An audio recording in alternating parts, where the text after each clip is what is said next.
This will be the most pro-labor administration in American history. An Amazon warehouse in Alabama is in the process of forming a union, with the vote ongoing this month up until March 29th.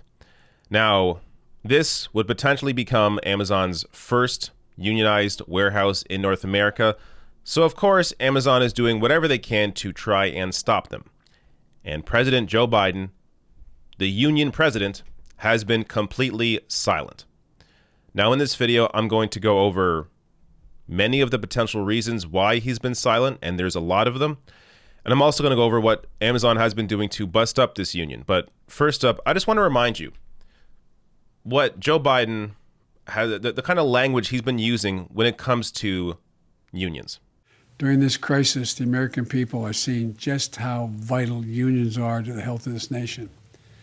Educators, first responders, electrical workers, healthcare workers, transit workers, meat packers. America has a new name for y'all: essential workers. And you deserve to be treated with the dignity and respect, not only in times of crisis, but every single day. This administration will do that, I promise you. With this administration, you will have a partner, I promised you that, to create safe working conditions through OSHA. You'll have a partner to make it easier for workers to unionize and for unions to organize. We're going to work to prevent worker misclassification. I can go on and on, but the bottom line with me is this. Vice President Harris, along with Mayor Marty Walsh of the Department of Labor, this will be the most pro-labor administration in American history. You've always had my back, and I will always have your back. Just completely empty rhetoric. And that's taken from a speech to the IBEW union about a week ago. So far, 13 senators and 50 representatives have already expressed their support of this union effort.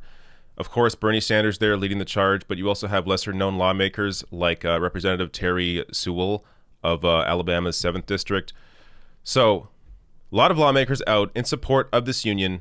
President Joe Biden, with his power, his platform, completely silent. So, there are several articles out that I'll link to below the video that you can read through completely, but I'll reference some of them here that go into this. So, Politico actually covered this well. Union guy Joe Biden keeps distance from Amazon union fight. So they write here, when Joe Biden was running for president, he promised union members that he would be the best friend labor has ever had in the White House. Now in office, Biden is keeping his distance from the biggest union fight of his early presidency, one involving a powerful company that gave to his inauguration and has pledged to help his administration fight the COVID-19 pandemic. This is really just the tip of the iceberg in terms of maybe why Joe Biden has been silent so far. So there is a great breakdown here in Jacobin, again, linked below the video.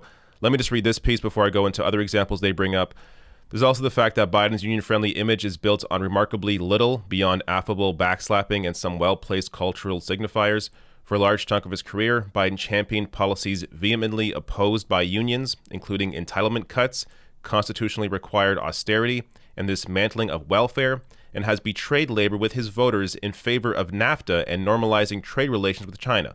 For a time, his rating from the AFL-CIO was as low as neoliberal Senator Gary Hart, whom organized labor despised.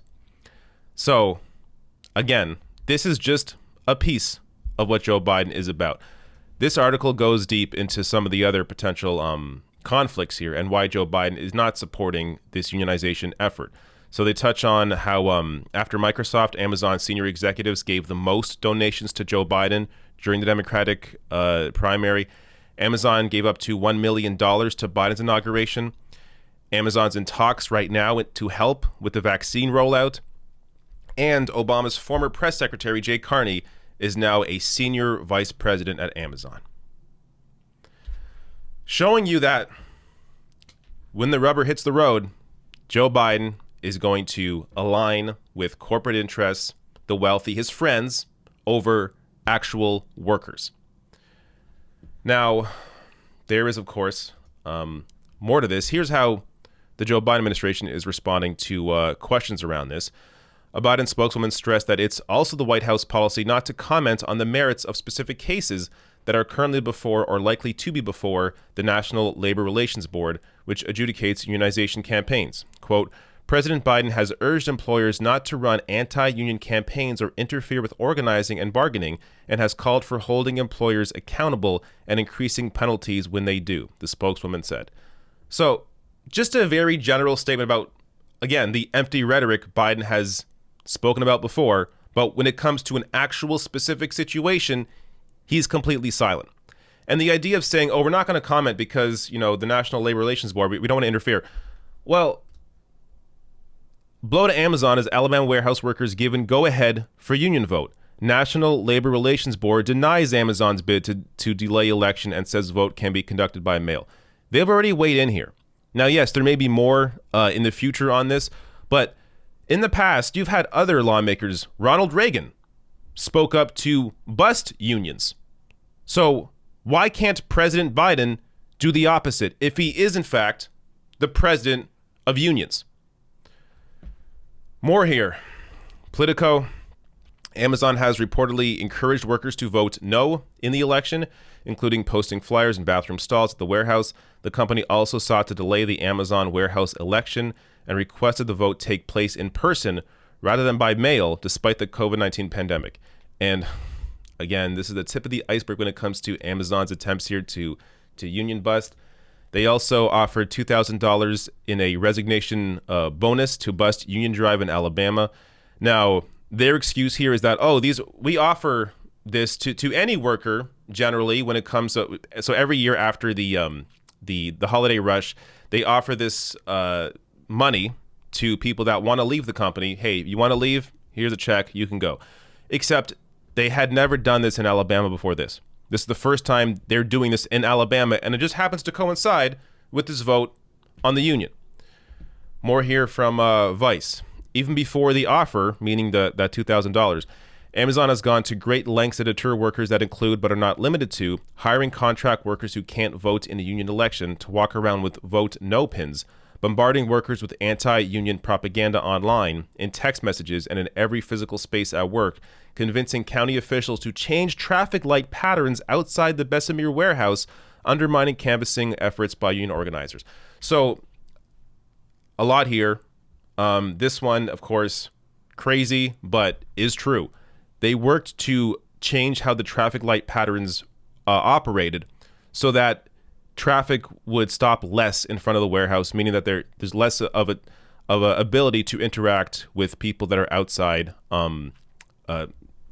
that work for Amazon, working to get support for this union. So they have really pulled out all the stops here to try and bust this union. It's gotten to the point where Amazon's own investors are reportedly telling the company to stop pressuring warehouse workers who have begun to vote on forming the firm's first union. So when it gets to the point that even their own investors are bothered by what they are doing, it shows you they are going too far. And even still, Joe Biden silent during all of this. Kim Kelly here tweeting out, it would take 10 seconds to have a Biden staffer tweet a message of support to the Amazon union workers, but apparently the most pro-union president we've ever had, quote unquote, can't even manage that. One last thing here from Vice. Amazon's lobbying for a $15 minimum wage is a PR boon, hiring strategy, anti-union tactic, and move against competitors all in one. So this is a great breakdown from Vice. Again, link below the video if you want to read through all of it. But essentially discussing how a $15 minimum wage, which Amazon supports, right now they are using this as a tactic, an anti-union tactic, because traditionally, warehouse workers are paid a lot more than $15 an hour. 10 years ago, when I was looking for a job, I remember seeing warehouse jobs, making $17, $18, $19 an hour to start. With Amazon doing $15 an hour and using that as a way to say, hey, look at us, $15 an hour, aren't we great? What they actually do is they bring down wages in the counties where they open up these warehouses. Wages are brought down because this is undercutting how much people are normally paid in this same position. And of course, more to this quote here. It seems to me that talking about $15 an hour is a way to avoid actually talking about the inhumane conditions inside Amazon's warehouses. When you talk to Amazon workers, A lot of the concerns they raise have to do with the punishing working conditions, the grueling pace, the fact that they're physically taxed to the point of injury, that they don't get adequate breaks, that they don't have a lot of control over their schedule. It's all of those things that workers raise, this mechanization in a way where they're treated like robots as the rates they must meet keep rising. So this is why a union in a situation like this is vital to stand up for workers in grueling working conditions. That isn't solved by $15 an hour, which already, as I said, undercuts typical warehouse work. And during all of this, Joe Biden, the union president, completely silent.